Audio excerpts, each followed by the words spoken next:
ꯌꯥꯝꯅ ꯉꯟꯕꯗꯤ ꯑꯣꯏꯗ꯭ꯔꯦ ꯑꯌꯨꯛ ꯑꯣꯏꯔꯕꯁꯨ ꯀꯥꯗꯨꯗ ꯂꯩꯔꯤꯕ ꯘꯔꯤ ꯈꯨꯗꯤꯡꯃꯛ ꯌꯦꯡꯗꯕꯁꯨ ꯌꯥꯎꯗ꯭ꯔꯦ ꯐꯛꯂꯥꯡꯗ ꯊꯦꯠꯄꯁꯨ ꯐꯃꯨꯡꯒꯤ ꯁꯥꯏꯠ ꯇꯦꯕꯜꯗ ꯈꯤꯜꯂꯤꯕꯗꯨꯁꯨ ꯈꯨꯗꯥꯡꯗ ꯁꯤꯔꯤꯕ ꯘꯔꯤꯗꯨꯁꯨ ꯐꯣꯟꯗ ꯊꯣꯛꯂꯤꯕ ꯄꯨꯡꯗꯨꯁꯨ ꯑꯁꯨꯛ ꯉꯥꯏꯉꯝꯗꯕ ꯑꯁꯨꯛ ꯆꯔꯥꯡꯅꯕ ꯑꯩꯕꯨ ꯄꯨꯡꯗꯣ ꯈꯔ ꯉꯟꯅ ꯍꯥꯏꯖꯔꯝꯃꯁꯨ ꯐꯒꯗꯕꯅꯤ ꯍꯥꯏꯅ ꯑꯃꯨꯛ ꯃꯊꯟꯇ ꯇꯛꯁꯤ ꯁꯣꯟꯖꯩ ꯊꯣꯡ ꯍꯥꯡꯗꯣꯛꯄꯒꯤ ꯃꯈꯣꯜ ꯇꯥꯕꯗ ꯍꯥꯊꯨ ꯍꯥꯊꯨ ꯀꯅꯥꯅꯣ ꯌꯦꯡꯉꯤ ꯃꯥꯒꯤ ꯃꯦꯅꯦꯖꯔ ꯑꯣꯏꯔꯝꯕꯗꯨꯗ ꯁꯛꯐꯝꯗꯨ ꯑꯃꯨꯛ ꯍꯟꯖꯤꯟꯈ꯭ꯔꯦ ꯇꯟꯗꯦ ꯃꯥꯟꯗꯦ ꯃꯈꯥꯗ ꯀꯨꯝꯂꯛꯏ ꯕꯣꯕꯣꯁꯁꯨ ꯂꯤꯌꯥ ꯎꯕꯗ ꯀꯧꯔꯛꯏ ꯀꯩꯅꯣ ꯀꯩ ꯊꯕꯛꯅꯣ ꯀꯗꯥꯏ ꯆꯠꯁꯦ ꯍꯥꯏꯕꯅꯣ ꯋꯥꯍꯪꯗꯨꯒꯤ ꯑꯣꯟꯅ ꯇꯩꯅꯕ ꯄꯥꯎꯈꯨꯝ ꯑꯣꯏꯅ ꯄꯤꯔꯛꯈꯤ ꯗꯥ ꯕꯣꯕꯣ ꯃꯥꯗꯣ ꯂꯣꯏꯁꯤꯟꯕ ꯂꯣꯏꯗ꯭ꯔꯤꯕ ꯃꯥꯜꯂꯦ ꯑꯝꯇ ꯌꯦꯡꯕꯤꯔꯨꯒꯦꯔꯥ ꯀꯩꯅꯣ ꯃꯥꯃꯦꯅ ꯑꯃꯨꯛ ꯇꯧꯔꯤꯗꯨꯕꯣ ꯃꯤꯡ ꯑꯗꯨꯝ ꯀꯧꯅꯣ ꯃꯦꯗꯥꯝꯅꯁꯨ ꯃꯔꯨꯞꯀꯨꯝꯅ ꯑꯗꯨꯝ ꯂꯣꯏꯅꯧꯅ ꯍꯥꯏꯔꯤꯗꯨꯅꯤ ꯅꯪꯅꯁꯨ ꯑꯃꯨꯛ ꯏꯀꯣꯏ ꯀꯣꯏꯕ ꯃꯑꯣꯡ ꯎꯠꯂꯗꯤ ꯏꯕꯨꯡꯉꯣꯗꯨꯁꯨ ꯍꯩꯅꯈꯤꯔꯣꯏꯅꯦ ꯍꯥꯏꯅꯔꯤꯉꯩ ꯇꯥꯟꯖꯥꯗꯅꯤ ꯗꯣꯔꯕꯦꯜꯗꯨ ꯈꯤꯡꯂꯛꯄ ꯕꯣꯕꯣꯅ ꯆꯠꯇꯨꯅ ꯍꯥꯡꯗꯣꯛꯂꯨꯏ ꯑꯣꯏꯔꯝꯃꯤ ꯌꯥꯏꯆꯦꯟꯕ ꯃꯅꯨꯡꯗ ꯆꯪꯂꯛꯏ ꯂꯤꯌꯥꯅ ꯈꯟꯖꯩ ꯌꯨꯝꯒꯤ ꯁꯣꯁꯨ ꯉꯔꯥꯡ ꯑꯃ ꯄꯤꯈ꯭ꯔꯕꯅꯤ ꯑꯗꯨꯕꯨ ꯁꯤꯖꯤꯟꯅꯗꯦ ꯃꯐꯝ ꯃꯇꯝ ꯃꯁꯛ ꯈꯪꯉꯤ ꯑꯄꯦꯟꯕ ꯄꯣꯛꯆꯩ ꯌꯦꯡꯅꯤꯡꯕ ꯄꯣꯛꯏ ꯍꯔꯥꯎꯖꯩ ꯃꯇꯧꯗꯨꯗ ꯏꯕꯨꯡꯉꯣꯁꯨ ꯂꯥꯛꯑꯦ ꯆꯠꯅꯕ ꯇꯧꯔꯁꯤ ꯀꯗꯥꯏꯗꯅꯣ ꯆꯠꯇꯣꯏꯁꯦ ꯍꯥꯏꯔꯣꯗꯅ ꯂꯤꯌꯥꯅ ꯊꯧꯁꯥꯗꯅ ꯈꯨꯝꯂꯛꯏ ꯁꯨꯝ ꯁꯣꯄꯤꯡ ꯆꯠꯂꯨꯁꯦꯅ ꯇꯧꯕꯅꯤ ꯕꯣꯕꯣ ꯏꯉꯛꯉꯛꯅ ꯍꯥꯏꯔꯛꯏ ꯁꯣꯝꯗꯅ ꯁ꯭ꯀꯦꯗꯨꯜ ꯂꯣꯏꯅꯃꯛ ꯀꯦꯟꯁꯦꯜ ꯇꯧꯍꯜꯂꯒ ꯁꯣꯄꯤꯡ ꯆꯠꯄꯒꯤꯗꯃꯛ ꯍꯦ ꯑꯄꯥꯏꯕ ꯂꯩꯆꯦꯜ ꯄꯦꯜꯂꯕꯅꯦ ꯑꯩꯗꯤ ꯉꯥꯡꯍꯧꯔꯤꯕꯗꯣ ꯀꯩꯁꯨ ꯅꯥꯆꯨꯡꯗꯅ ꯆꯠꯈꯤ ꯂꯤꯌꯥ ꯂꯦꯞꯇꯨꯅ ꯂꯩꯔꯤꯕ ꯌꯥꯏꯆꯦꯟꯕꯒ ꯊꯩꯅꯕꯗ ꯃꯉꯥꯎ ꯊꯤꯕ ꯃꯥꯂꯪꯕꯗꯨꯁꯨ ꯃꯥꯒꯤ ꯃꯤꯆꯪ ꯆꯪꯈꯤꯕꯒꯨꯝ ꯐꯥꯎꯍꯜꯂꯛꯈꯤ ꯅꯨꯡꯁꯤꯔꯕ ꯃꯅꯝ ꯑꯃꯁꯨ ꯋꯥꯈꯜꯗ ꯇꯨꯃꯤꯟ ꯁꯣꯟꯖꯩ ꯚꯅꯤꯂꯥ ꯁꯤꯇ꯭ꯔꯁ ꯁꯦꯟꯗꯜꯋꯨꯗ ꯌꯥꯟꯁꯤꯟꯅꯔꯤꯕ ꯅꯨꯡꯁꯤꯕ ꯃꯅꯝꯁꯤꯡꯗꯨ ꯑꯃꯃꯝꯇ ꯑꯣꯏꯅ ꯀꯔꯤ ꯀꯔꯤꯅꯣ ꯍꯥꯏꯅ ꯈꯟꯗꯣꯛꯅꯕ ꯍꯣꯠꯅꯩ ꯃꯅꯨꯡꯗ ꯂꯦꯞꯂꯤꯕ ꯌꯥꯏꯆꯦꯟꯕꯕꯨ ꯕꯣꯕꯣꯅ ꯈꯪꯀꯧ ꯀꯧꯔꯛꯏ ꯏꯕꯨꯡꯉꯣ ꯌꯥꯏꯆꯦꯟꯕ ꯀꯩꯗꯧꯔꯦ ꯊꯣꯛꯑꯁꯤꯗꯅ ꯑꯧ ꯍꯣꯏ ꯇꯥꯃꯣ ꯒꯥꯔꯤ ꯊꯝꯕ ꯒꯦꯔꯦꯖ ꯑꯗꯣꯝꯗ ꯆꯠꯈꯤ ꯂꯤꯌꯥ ꯈꯣꯟꯖꯦꯜ ꯍꯧꯔꯞ ꯂꯥꯎꯔꯛꯈꯤ ꯉꯁꯤꯗꯤ ꯒꯥꯔꯤ ꯊꯧꯅꯤꯡꯕꯩ ꯃꯨꯗ ꯑꯃ ꯂꯥꯛꯑꯦ ꯑꯩꯅ ꯊꯧꯔꯒꯦ ꯗꯥ ꯕꯣꯕꯣ ꯕꯣꯕꯣꯁꯨ ꯈꯨꯝꯂꯨꯗ꯭ꯔꯦ ꯂꯤꯌꯥꯒꯤ ꯃꯅꯤꯡꯗ ꯃꯈꯣꯏ ꯑꯅꯤ ꯂꯦꯞꯄꯤ ꯒꯦꯔꯦꯖꯇꯨꯒꯤ ꯊꯣꯡꯗꯣ ꯍꯥꯡꯗꯣꯛꯄꯗ ꯎꯔꯛꯏ ꯒꯥꯔꯤ ꯃꯈꯜ ꯀꯌꯥ ꯈꯥꯝꯗꯨꯅ ꯊꯝꯂꯤꯕꯗꯣ ꯚꯤꯟꯇꯦꯖ ꯀꯥꯔꯗꯒꯤ ꯍꯧꯔꯒ ꯃꯥꯒꯤ ꯑꯣꯏꯅ ꯄꯔꯁꯅꯦꯜꯂꯤ ꯗꯤꯖꯥꯏꯟ ꯇꯧꯗꯨꯅ ꯁꯦꯝꯈꯤꯕ ꯄꯣꯔꯆ ꯑꯃꯁꯨ ꯈꯥꯝꯗꯨꯅ ꯂꯩꯔꯤ ꯆꯦꯟꯁꯤꯟꯈꯤ ꯒꯥꯔꯤꯗꯨꯒꯤ ꯃꯅꯥꯛꯇ ꯃꯥꯏ ꯐꯦꯚꯔꯥꯏꯠ ꯕꯦꯕꯤ ꯒꯥꯔꯤꯒꯤ ꯊꯣꯡꯗꯣ ꯍꯥꯡꯗꯣꯛꯇꯨꯅ ꯆꯪꯒꯦ ꯇꯧꯕ ꯇꯥꯟꯖꯥꯗꯅꯤ ꯌꯥꯏꯆꯦꯟꯕ ꯆꯪꯁꯤꯜꯂꯛꯇꯨꯅ ꯒꯥꯔꯤꯒꯤ ꯋꯤꯟꯗꯣ ꯐ꯭ꯔꯦꯝꯗꯨꯗ ꯃꯈꯨꯠꯇꯨ ꯇꯤꯡꯊꯣꯛꯇꯨꯅ ꯃꯀꯣꯛ ꯃꯄꯥꯗ ꯈꯜꯂꯤ ꯃꯇꯧꯗꯨꯗ ꯂꯤꯌꯥ ꯈꯪꯄ꯭ꯔꯦꯛ ꯈꯪꯅ ꯃꯅꯤꯡꯗ ꯍꯟꯇꯣꯛꯏ ꯅꯛꯅ ꯂꯦꯞꯂꯤꯕ ꯌꯥꯏꯆꯦꯟꯕꯗ ꯇꯤꯡꯉꯛ ꯇꯤꯡꯉꯛ ꯌꯦꯡꯉꯤ ꯂꯤꯌꯥꯒꯤ ꯃꯑꯣꯡꯗꯨꯗ ꯌꯥꯏꯆꯦꯟꯕ ꯇꯞꯅ ꯍꯥꯏꯔꯛꯈꯤ ꯀꯣꯛꯇ ꯁꯣꯛꯀꯗ꯭ꯔꯥ ꯍꯥꯏꯅ ꯇꯧꯕꯅꯤ ꯏꯅꯧ ꯅꯧꯅ ꯊꯣꯛꯄꯒꯤꯅꯤ ꯂꯤꯌꯥꯒꯤ ꯃꯐꯝꯗꯗꯤ ꯑꯁꯨꯝꯅ ꯕꯣꯕꯣꯅꯁꯨ ꯇꯧꯕ ꯅꯠꯇꯦ ꯃꯥꯒꯤ ꯃꯇꯧ ꯈꯨꯗꯤꯡ ꯍꯦꯟꯅ ꯍꯦꯟꯅ ꯑꯗꯨꯝ ꯑꯄꯦꯟꯕ ꯄꯣꯛꯂꯤ ꯍꯦꯟꯅ ꯍꯦꯟꯅ ꯑꯗꯨꯝ ꯈꯣꯏꯗꯥꯖꯕ ꯐꯥꯎꯔꯛꯂꯤ ꯂꯤꯌꯥ ꯇꯞꯅ ꯒꯥꯔꯤ ꯃꯅꯨꯡꯗ ꯆꯪꯗꯨꯅ ꯐꯝꯂꯤ ꯏꯔꯥꯡ ꯇꯥꯟꯖꯥ ꯈꯪꯕ ꯕꯣꯕꯣꯗꯤ ꯒꯥꯔꯤ ꯃꯅꯤꯡꯗ ꯐꯝꯗꯨꯅ ꯂꯩꯔꯝꯂꯦ ꯃꯥꯒꯤ ꯅꯥꯀꯟꯗ ꯕꯦꯒ ꯑꯃꯁꯨ ꯊꯝꯃꯤ ꯌꯥꯏꯆꯦꯟꯕ ꯁꯣꯠꯒꯟ ꯁꯤꯠꯇꯨꯗ ꯂꯤꯌꯥꯒꯤ ꯅꯥꯀꯟꯗ ꯑꯣꯏꯅ ꯐꯝꯕ ꯇꯥꯔꯦ ꯅꯣꯛꯐꯦꯠ ꯇꯧꯏ ꯂꯤꯌꯥ ꯕꯦꯒꯇꯒꯤ ꯃꯥꯒꯤ ꯄꯔꯐ꯭ꯌꯨꯝꯗꯨ ꯑꯃꯨꯛ ꯂꯧꯊꯣꯛꯇꯨꯅ ꯉꯛꯁꯝ ꯃꯄꯥꯗ ꯈꯖꯤꯛ ꯆꯥꯏꯁꯤꯜꯂꯤ ꯌꯥꯏꯆꯦꯟꯕ ꯃꯃꯥꯏ ꯈꯖꯤꯛ ꯂꯩꯊꯣꯛꯇꯨꯅ ꯊꯣꯡꯅꯥꯎꯔꯣꯝꯗ ꯌꯦꯡꯊꯣꯛꯈꯤ ꯃꯥꯒꯤ ꯆꯝꯖꯕ ꯃꯇꯧꯗꯨꯗ ꯍꯦꯟꯅ ꯑꯗꯨꯝ ꯂꯛꯅꯅꯤꯡꯕꯁꯨ ꯐꯥꯎꯔꯛꯈꯤ ꯁꯤꯠ ꯕꯦꯜꯇꯨ ꯐꯥꯖꯤꯜꯂꯨ ꯅꯠꯇ꯭ꯔꯒ ꯑꯩꯅ ꯐꯥꯖꯤꯟꯕꯤꯌꯨ ꯍꯥꯏꯕ꯭ꯔꯣ ꯌꯥꯅꯤ ꯑꯩ ꯑꯗꯨꯝ ꯇꯧꯔꯒꯦ ꯏꯊꯛ ꯊꯛꯀꯠꯂꯤꯕ ꯌꯥꯏꯆꯦꯟꯕꯒꯤ ꯃꯇꯧꯗꯨꯕꯨꯅꯤ ꯂꯤꯌꯥꯅ ꯌꯦꯡꯒꯦ ꯈꯟꯗꯨꯅ ꯊꯑꯣꯏꯅ ꯂꯛꯅꯈꯤꯕ ꯃꯃꯣꯟ ꯅꯣꯛꯆꯩ ꯑꯄꯦꯟꯕ ꯄꯣꯛꯆꯩ ꯔꯤꯌꯔ ꯚ꯭ꯌꯨ ꯃꯤꯔꯔꯗ ꯕꯣꯕꯣꯅ ꯃꯃꯤꯠ ꯈꯥꯅ ꯌꯦꯡꯗꯨꯅ ꯂꯩꯔꯝꯕꯗꯨ ꯎꯔꯛꯏ ꯂꯤꯌꯥ ꯎꯁꯤꯟꯅꯗ ꯄ꯭ꯔꯞ ꯒꯥꯔꯤꯗꯨ ꯁ꯭ꯇꯥꯔꯠ ꯇꯧꯗꯨꯅ ꯊꯧꯕ ꯍꯧꯈꯤ ꯃꯐꯝꯗꯨ ꯌꯧꯔꯗꯨꯅ VIP ꯄꯥꯔꯀꯤꯡꯗ ꯊꯧꯖꯤꯟꯗꯨꯅ ꯈꯥꯝꯃꯤ ꯄꯥꯔꯀꯤꯡ ꯃꯐꯝꯗꯨ ꯒꯥꯔꯤ ꯌꯥꯝꯅ ꯈꯥꯝꯕ ꯑꯣꯏꯗꯦ ꯉꯁꯤꯗꯤ ꯒꯥꯔꯤꯗꯒꯤ ꯀꯨꯝꯊꯒꯦ ꯇꯧꯔꯤꯕ ꯌꯥꯏꯆꯦꯟꯕ ꯃꯅꯤꯡꯗꯒꯤ ꯕꯣꯕꯣꯅ ꯈꯥꯝꯂꯛꯏ ꯉꯥꯏꯈꯣ ꯏꯕꯨꯡꯉꯣ ꯁꯤ ꯎꯞꯁꯤꯜꯂꯨ ꯌꯥꯏꯆꯦꯟꯕ ꯃꯃꯥꯏꯗꯨ ꯈꯖꯤꯛ ꯂꯩꯊꯣꯛꯇꯨꯅ ꯌꯦꯡꯉꯤ ꯄꯤꯔꯛꯂꯤꯕꯗꯨ ꯀꯔꯤꯅꯣ ꯍꯥꯏꯅ ꯃꯥꯛꯁꯅꯤ ꯑꯃꯨꯕ ꯃꯥꯛꯁꯅꯤ ꯃꯥꯛꯁꯇꯣ ꯎꯞꯁꯤꯜꯂꯨ ꯍꯧꯖꯤꯛꯀꯥꯟꯁꯤꯗꯤ ꯆꯦꯛꯁꯤꯟꯕꯅ ꯈ꯭ꯋꯥꯏꯗꯒꯤ ꯐꯔꯕꯅꯤꯀꯣ ꯍꯣꯏ ꯇꯥꯃꯣ ꯃꯥꯛꯁꯇꯨ ꯂꯧꯗꯨꯅ ꯌꯥꯏꯆꯦꯟꯕ ꯃꯃꯥꯏꯗ ꯎꯞꯁꯤꯜꯂꯤ ꯇꯪꯈꯥꯏ ꯑꯃ ꯈꯨꯝꯖꯤꯟꯈ꯭ꯔꯦ ꯃꯃꯥꯏꯗꯨ ꯂꯤꯌꯥ ꯃꯄꯥ ꯆꯥꯅꯅ ꯈꯖꯤꯛ ꯃꯃꯥꯏ ꯂꯩꯊꯣꯛꯇꯨꯅ ꯌꯦꯡꯂꯛꯄꯅꯤ ꯀꯔꯤꯒꯤꯅꯣ ꯈꯪꯗꯦ ꯃꯥꯛꯁꯇꯨ ꯈꯪꯆꯤꯡ ꯆꯤꯡꯊꯣꯛꯅꯤꯡꯕ ꯐꯥꯎꯏ ꯂꯝꯍꯦꯟꯕꯤ ꯂꯤꯌꯥꯗꯣ ꯑꯗꯨꯕꯨ ꯑꯃꯨꯕ ꯃꯥꯛꯁꯇꯨꯒ ꯃꯥꯒꯤ ꯃꯨꯔꯕ ꯄꯤꯁꯨꯝꯗꯨꯒ ꯑꯣꯟꯊꯣꯛꯅ ꯆꯥꯅꯈꯤꯕꯒꯨꯝ ꯊꯣꯛꯈ꯭ꯔꯦ ꯑꯣꯏ ꯊꯪꯕ ꯄꯤꯁꯨꯝꯗ ꯇꯥꯔꯤꯕ ꯗꯥꯛꯇꯨꯅ ꯍꯦꯟꯅ ꯑꯗꯨꯝ ꯃꯒꯨꯟ ꯍꯥꯞꯄ ꯃꯥꯜꯂꯤꯕꯁꯤꯅ ꯀꯝꯗꯧꯕꯅꯣ ꯑꯃꯨꯛꯁꯨ ꯈꯜꯂꯛꯏ ꯍꯣꯏꯗ masina fari lotuna thamlasano kanaso haningde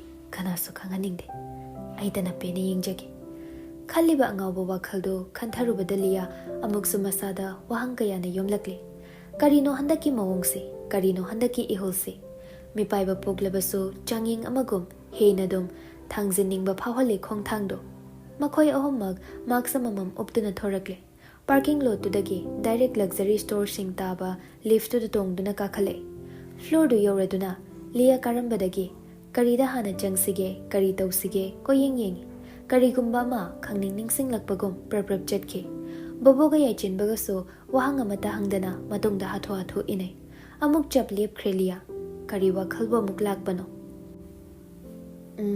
palabadum chatminase tongda chatkano tablapna hairakibani liyana yaichenbada onsinduna hoi tentakna pirakliba paukhomduda apenba pokjare haibagum nokfe tawjari liya maithongdo marks na tangkhai ama khumjin khrabaso liyagi khazik uishaliba mishna duna takle momon minok tamli haibado store magi manungda jangle liyabu hek ubaga leramliba staff anido magi manakta prap jensile staff amadi liyana kari lawgani haiba khangbagum box ama hatho purakli liya madu ubada khasik nokladuna ipad nati phone oina puthokpiro nakanda lepliba yaichenbada makon silaktuna hairakibani kai maju pamgya apamba khalo wahaiduda yaichenbasu bobosu ingakngakna liya da yengi nangi phone mangki haibado ibani kamai pau phaunane aina haidi thabak athoba lakpada phone do laitradi haidi hayengde thabak chinba horani ba haidi as ko khalo se pamba machuma lairiba staff sing du su yauna ingakngakna yengnari liyagi matawdo staff amana puthorakliba box sing do yaichenba romda pulap insinduna thame amuk so haira ilia khalo aside apamba machuma khalo machu haiba wahai sini yaichenbana taba khuding malem simangonda nantharakpagum phawhaliba wahai mangda thamliba box sing do haifet yenglaga amurak matin kutyo thaduna khanghai haire black sedum tawrase nokfet tawilia marai tawnadana yanaba ama puraklibado tasengna harawa pokjai masada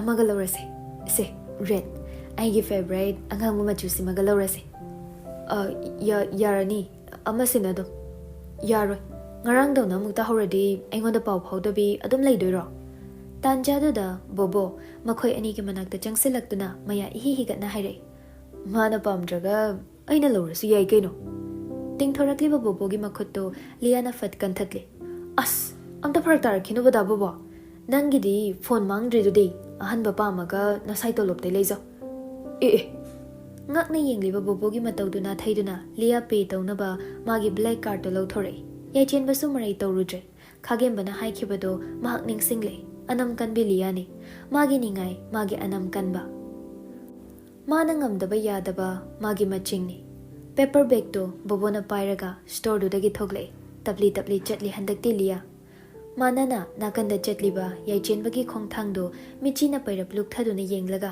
mathanta pokningda mama nokche mathangdi makhagi floor da leiriba store dani chatlibado changfam dagi mathakta chauna thari gucci liya gucci gi house ambassador shu oiribani mabu ubada manager staff khuding mabu oknaba chenthore liya handakso tentakna yaichenbada onsinduna haire apamba khalo wahaiduda leiriba store dugi manager do ingakngakna yaichenbada yengi maningdagi bobona makhut ani thangatuna karan challaga cross sign utli ingitu bhab tare masigi matangda wahanga mata hangano masigi matangda rumor oirabaso karimata thokhangano haibagi ingitni store gi manager do yaichenbada onsinduna sir somda yaichenba machi lingde mabu khut thinduna lambi takliba nupaduda amuk yengi liyada amuk yengi amuk su bobo de yenglei karino tawribasi haibagum liyagi magun khangba bobo so noksinaraga toi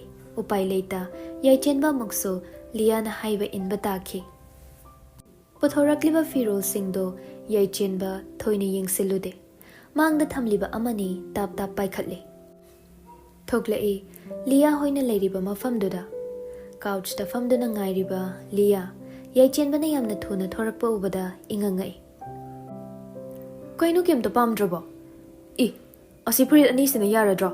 Dabobo, amta changa yengbiuba. Sina dum yarani. No, yaroi. Aiga thabak chatminaba haibase thabak kyam yami khangbra. Purit amani duna kamaina alternate tawraga setoriba. Ai chamot chamot lakpa miga chatminaba pamde. Shit. Gyan tarakpada mana haikiba wahai singdo khare henman khre haiba khangle. Haido kiba wahai sito kiba tin hanjilakpa yadabagum. Tumena machi lengda maral leirabi amagum leiri. Tanja khangba bobo praprap YAICHENBA manakta changsilaktuna bunga lo kai no atai su yengusi. Asigumba tanja sidi limna manghanganune pangganuni nangbo. Phagita thoktuna bobo YAICHENBA bo amuk pusinki. Liya tumena famduna lehawi. Khutta pariba magazine duda yengjai haibagi wani wakhaldi tarangamada tauri. Karigino mana wahai singdo haikiba. Mana ninglibadu thongdrabadi amuk haini hairoi khangdabani. Pukningdadi madu hainingkiba nate.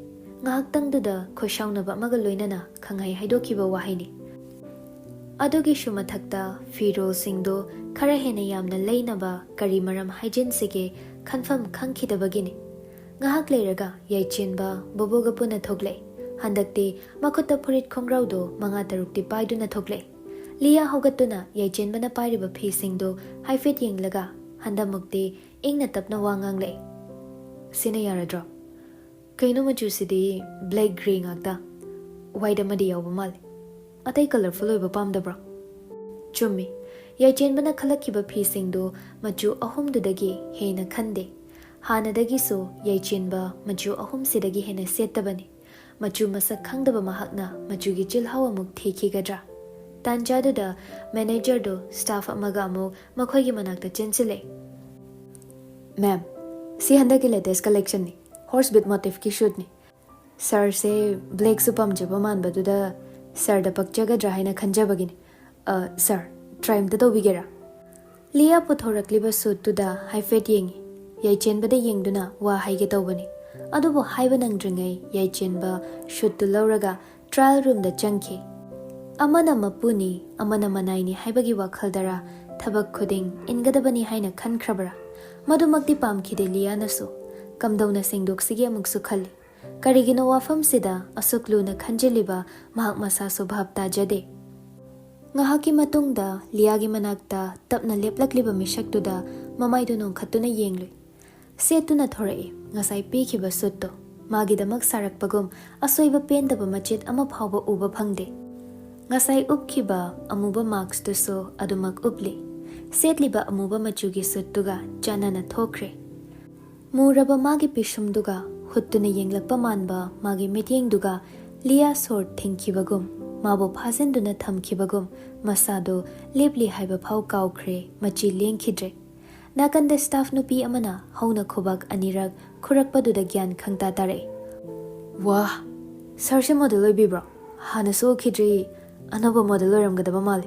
Sir so yai entertainment gi makhada lebibra. Saktam duda, savan duda, mawong duda, mataw duda, magi maramda, khangning loidaba kanabu laigani. Adubo ngasai bobona makhoigi manager da ingit tawkhibaduna manager do magi staff to khamjinki. Liya manager do gi manak changsilaktuna. Loina pek tawbiro. Phani ma'am.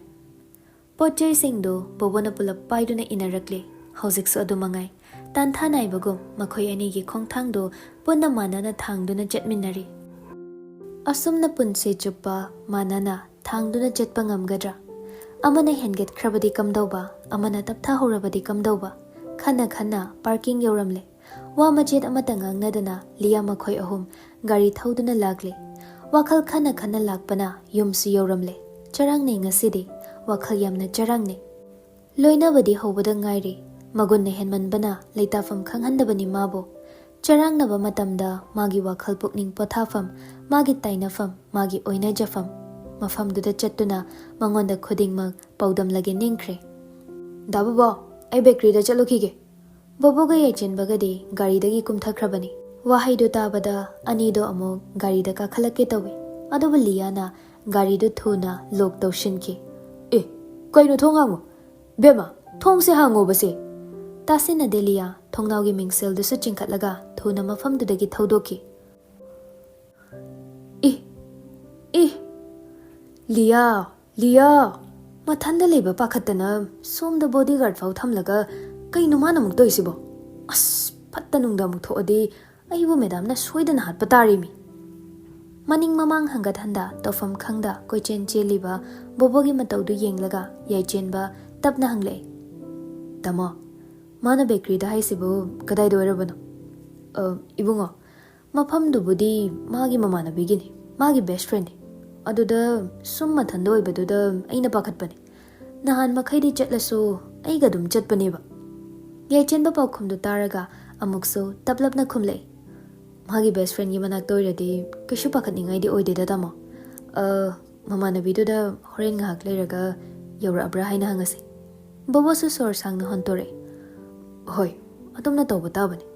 Hojika mukne magi matung inaruraga mana tawrakadaba ishaudo. As aidi moi mayamgi marakta leibadane kangdrum olabani. Tamo, kishu pakhatpirunuda. Hojikti aisu leirabanina mawu senaba haibase aigidi thoni. Wajaramba bobo wakhal khar yangi YAICHENBA gi wahaiduda. Phare, imung jangase. Nangi pochai singse kai kainu yengaga pusinkro. Firol gase phazan thamjilu. Masina pharabani. Bodyguard ki uniform gumna black suit ka set pagi mathau tade. Free oina apam apamba khallaga selo. Ado, nang akhoi be masi waruganu ko. Marup kum loino. Manungdadi mabukse iho ho bani made. Hoidam, ai kesu khanjade da. Ai nongonda magi mamanabigi number du supiramagi. Lao lao, imung changaga pochai singse yengurase. Wari basi lauduna boboso YAICHENBA gi pochai singdo piramlaga magi thabak loire haibagom mayum hanke. YAICHENBA magi kada famlaga pochai singdo amamamta hangdoktuna yengi. Firol singdo kaborta pullap hapchinkre. Mathangda ngasai leirakpa phone gi box ani do puthore. Simso makhoina dum piraklaba mali. Box ani do maningda kari kari no thariba duda munna yengi. Color black haina thariba box to wina hangdoktuna phone da sim do hapchile. Atopa box to di upuda dum hapchinkre. Bobona piramba magi Liyagi amadi Liyagi best friend gi number singdo save tawsil. Pung do haifet yengi. Liyana chetkibado kayam lapalamno hanghaudrene. Pung amamukki matung phone tawduna hanglage leble. Tafam khangda YAICHENBA su waraduna ngahak phamongda lungna hipthaduna pothari. Khamkiba gari dugi makholdu taraga haifetti chingne. Bathroom dagi thoklakpada ngairi Ruby so. Makokso towel amana yetle. Haifet yenglusira amuk khalle. Mangonda mangjomnana lakani haibagi paude pirakhiba leite. Mahak nattaba jatla amukso khanjane khallingaidani maning thongdo hangdorakhiba. Ure changlakliba mahakto. Rubiya khangkau kaurakhibani mahausagom. Anido amana amada ngahak tingak yengne. Ruby irujarubagi towel amakhak setuna leiribaduda gyan khangta tare. Mamaidu fatlai thoki marai tatli haire. I dress am sechilaki. Phamongda leiriba magi firoldo tap lauraga bathroom da mo hatho chensinki. Nakanda Liya dumak machi lingda leptuna leihawi. Ruby do firol sechilaga thorakle. Liya ngasaidagi machi lingda leptuna leirambado ubada kaidoragi lepaga sum leiridubo phamungsida phamudana. Gyan khangta tara Liya wa amata haidana phamungduda changsilaga phami. Ruby makokta yetliba towel du lauthoklaga masamdo kanghanaba tawi. Liya da haifet yenglaga kaidorage nangna pawgam ta piraktabi somda laisibo kaidoba yaurageba. Towel du paiduna masam kanghaliba Ruby da munna yenglaga Liya hangliba wahangdugi ona tainaba pawkhom ama woina pire. Sida phamo samdo ai kanghanbigi dryer di. Ruby haifet ngakchanana Liya da yenglaga wa makha tadana drawer dagi dryer du lauthoklaga pi. Liya na famlibadugi mamangda Ruby makha da famthare. Khazik chotliba Ruby gi masamduda Liya tapna nali.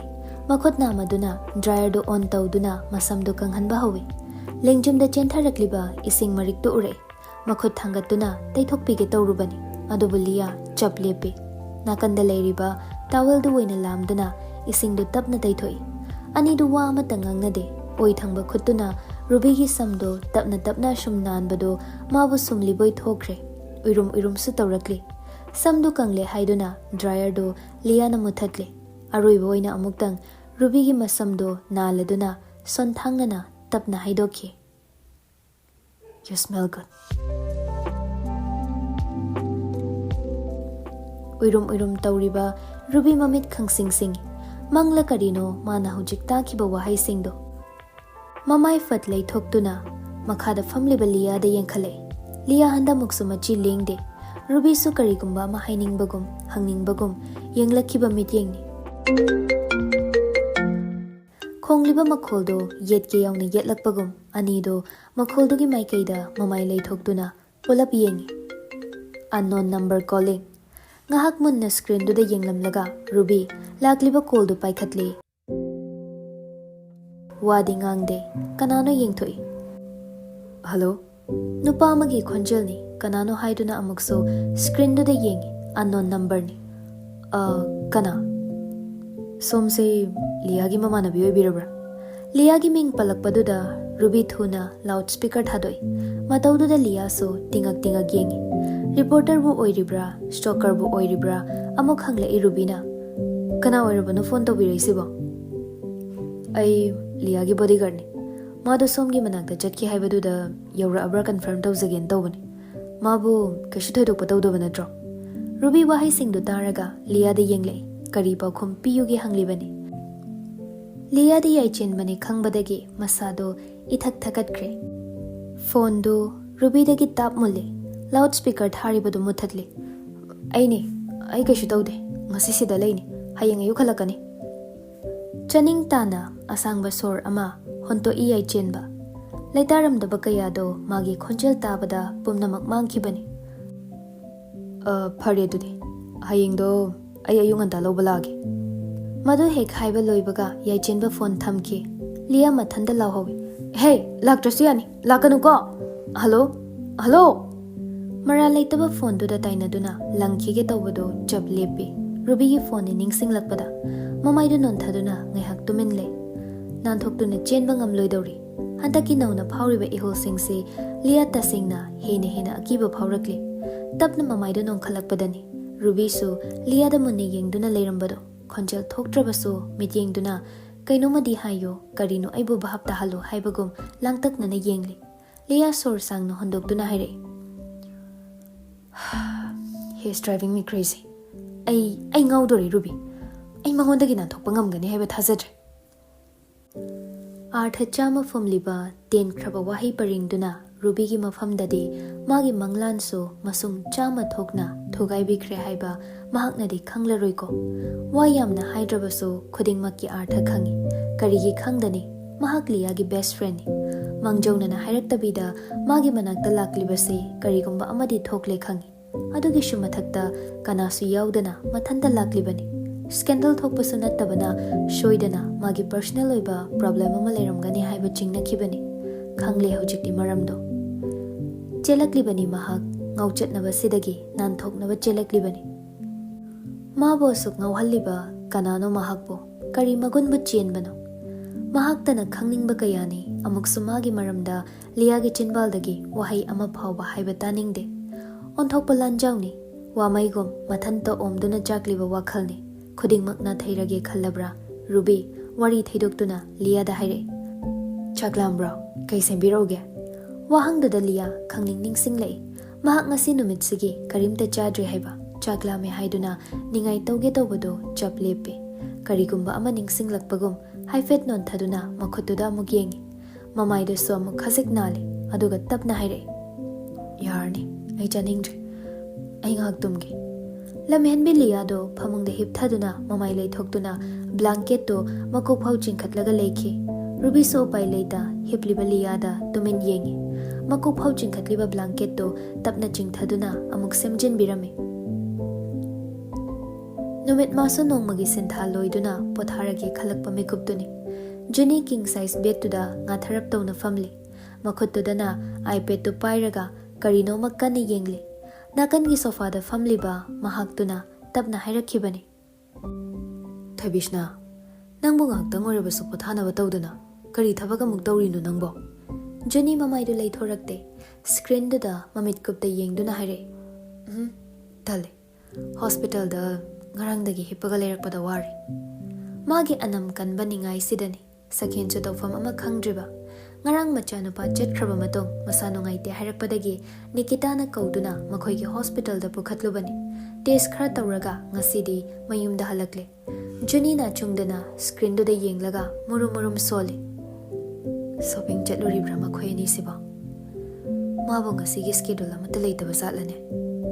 Photoshoot amadi leikibagum tawbanida. Mataududa handakte sakhenso khajik sounding luramale. Makhutagi iPad do tap mulle aduga magi phone do oina mamangda thamduna udle. Si yeng nangi ngarang tawkiba testing dugi report ni. Juni yengde sakhengi makhuttu inthore. Thabishna aibu kari taw haibano. Yashna na pirakpa advising so nang namate inde. Namanabi Nikita na haibasu tade. Nachanupa lakle haiduna so nang namuk nanakta lehande. Nang napami ba se kaino? Aiba mukta bhabdal. Wahang dugi paukhum khumningde hairibra natraga khumbangam loi hairibra Juni mamai du leithoktuna tapna haire. Ai potharage matam se thengi nang se yumda hankra.